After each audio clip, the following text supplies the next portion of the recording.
Dieu, non, c'est bien beau. Mais, l'apôtre Paul sait, même Dieu lui-même le sait que le corps que nous portons, c'est un corps de péché. Il nous a sauvés, mais notre corps est le même. Le corps que nous portons, c'est un corps qui a des faiblesses. C'est un corps qui a des besoins. Que la seule arme qu'il nous a donnée, c'est seulement son esprit. Mariez selon l'esprit et vous n'accomplirez pas les désirs de la chair. Pour un chrétien qui accomplit chaque fois les désirs de la chair, c'est difficile de marcher selon l'esprit et puis d'être aussi efficace. Un enfant de Dieu doit être efficace. Quand Dieu nous a appelés, c'est pour être efficace. Quand Dieu nous a appelés, c'est pour être efficace. Premier point, un enfant de Dieu doit être efficace.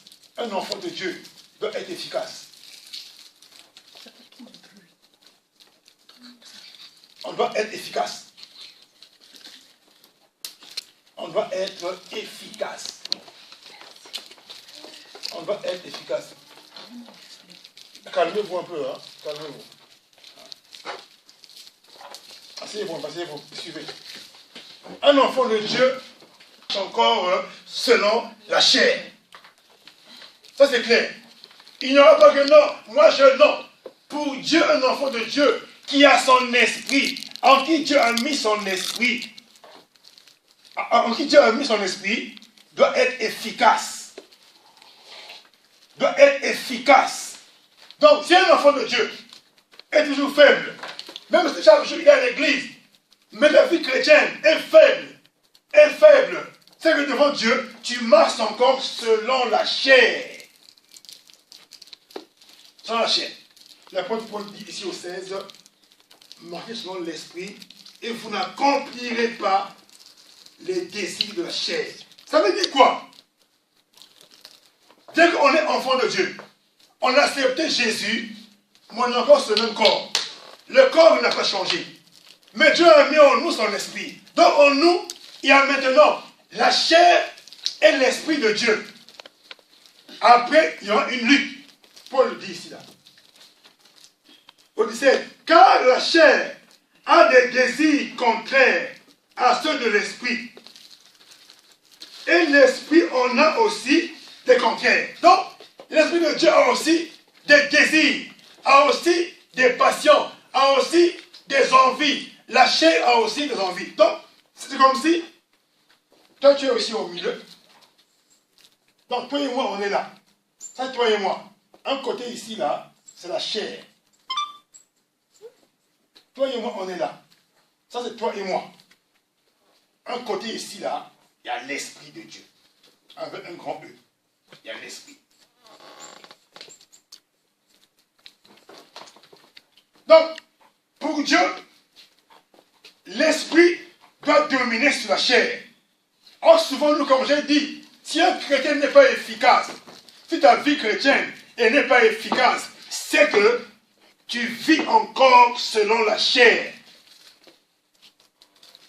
Mais Paul dit ici, Paul au 16, ici là, pour ne pas accomplir ici la chair, il faut marcher selon l'esprit. C'est-à-dire, il faut avoir le style de vie de l'esprit.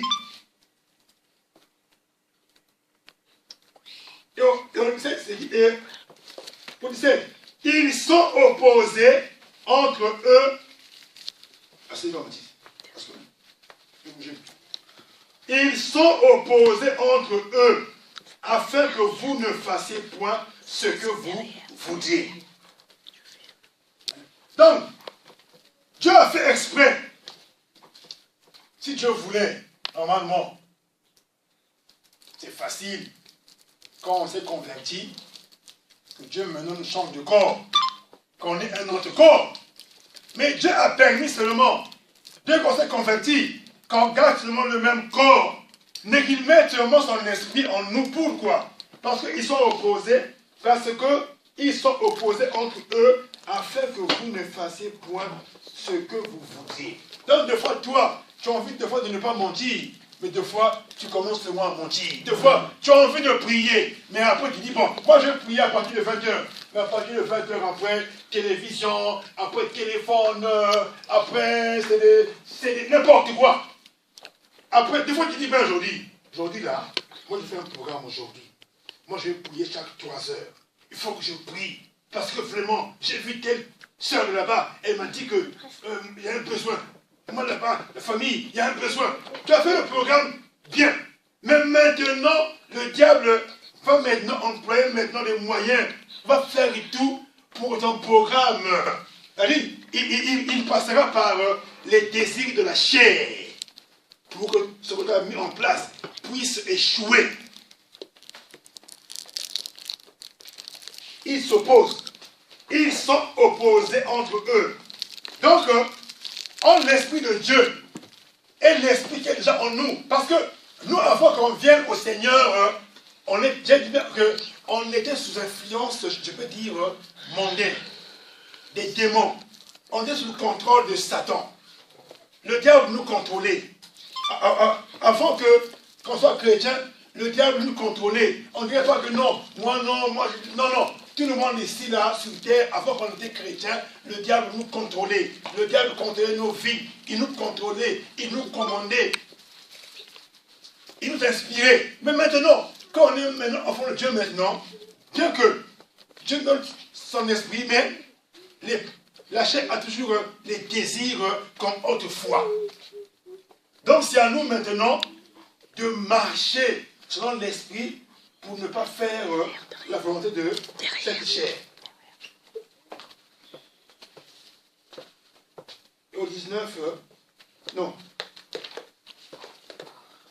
Et au 18, l'apôtre Paul dit, si vous êtes conduit par l'Esprit de Dieu, par l'Esprit, vous n'êtes point sous la loi. Donc ça veut dire ici, là, il faut être conduit par l'Esprit. Or, souvent, nous tous, ici, là, il y a des moments où ça nous arrive de fois de ne pas être conduit par l'Esprit. Des fois, on parle, des fois, on croit que c'est l'Esprit qui parle. Des fois, ce n'est pas l'Esprit qui parle. Des fois, c'est l'Esprit de l'homme qui parle. C'est ce qu'on appelle l'Esprit humain qui parle, oui. Il a dit, si vous êtes conduit par l'Esprit, vous n'êtes pas sous la loi. C'est la loi de quoi? C'est la loi du monde. La loi de Moïse. La loi du monde. C'est les coutumes. Si vous êtes conduit par l'Esprit, il a besoin de l'Église. Parce que lui, il sonde les profondeurs de Dieu. C'est comme si aujourd'hui, c'est maintenant une mode maintenant. J'ai dit à peine là, c'est une mode maintenant. Quand il y a un veillé, quand il y a un décès, on met la louange. C'est une mode maintenant. Mais viens voir, quand tu vas dans ce monde-là, elles vont t'entraîner. Même si tu avais la grâce, tu avais un appel, un ministère, ça va couler. L'apôtre Paul dit de marcher selon l'esprit pour ne pas accomplir les désirs de la chair. Surtout les désirs. Quand on était païen, on avait les désirs. On est sur chrétien aussi, on a encore les mêmes désirs. Bon, en fait, en réalité, il n'y a pas de changement. Même quand Dieu nous voit, même les païens aujourd'hui, quand ils nous voient, ils disent, ah, toi tu pries toi aussi. Ah, c'est pas vrai. Parce que des fois, on voit en nous aucune différence. On a le même habillement. Tous on a le même langage. Quand lui dit les gros mots, toi tu dis aussi les gros mots. Après, même quand il dit que même quand il faut même, tu parles, même prêcher une âme, elle sait que, ah, Pépin, toi tu es nerveux, moi je veux pas te suivre, toi tu aimes la bière, moi je veux pas te suivre, parce que des fois, notre comportement n'honore pas l'Esprit de Dieu. Et puis, c'est difficile de fois aussi même qu'on nous suive.